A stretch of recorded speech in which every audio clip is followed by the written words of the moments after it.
welcome to episode 196 of Manage the Wilds. I'm your host, Nick Madsen.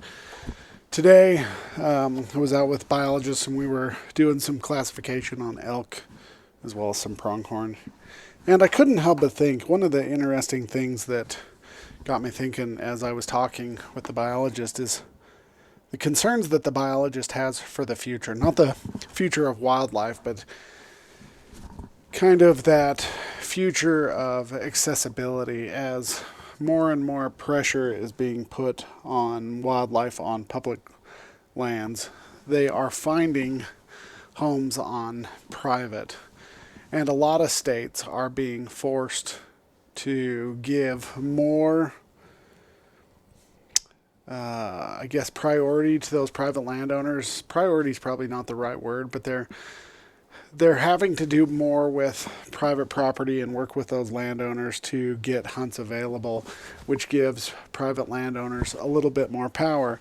The concern that I think we're facing, that I have after this conversation, is the price and the cost of having wildlife available for the public, not just for hunting purposes, but for viewing purposes as well, with places like Yellowstone being overpopulated as it is. People are going out in the wilds and looking for them, but as those places start to fill up and there's more and more pressure being put in some of these areas, it's forcing animals into these tracts of land that are largely private, and eventually they're being bought up by certain landowners, corporations and whatnot, and it's making access even that much more difficult. It's going to get to a point where you have all these little tracts of land. They are being used up in ways of second homes, cabins, and whatnot, and it's forcing these animals onto these other tracts of land. They go on public, but there's so much pressure due to hunting, fishing, hiking, backpacking, just all the different recreations that are going on, that the only place that they are able to find any peace is on these large tracts of private, which makes it very difficult to access.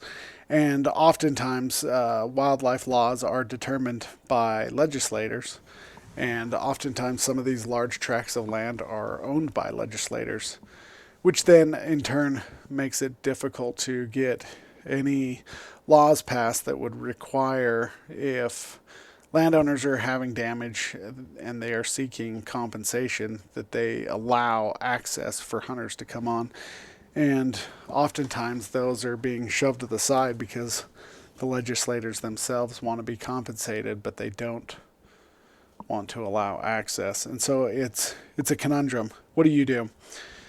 The other thing that we were kind of talking about, at least I was asking his questions from the biologist. I was trying to pick his brain. He wasn't giving me a whole lot, but some of the challenges that we face with these wildlife issues is the legislators themselves have an agenda. Oftentimes, special interest groups get put in places like wildlife boards or those, and they have interests that are not necessarily wildlife related, but sometimes monetarily, and so they're trying to benefit themselves as well as those that they try to represent. And so not everything that is done is in the best interest of wildlife, and that again is creating challenges.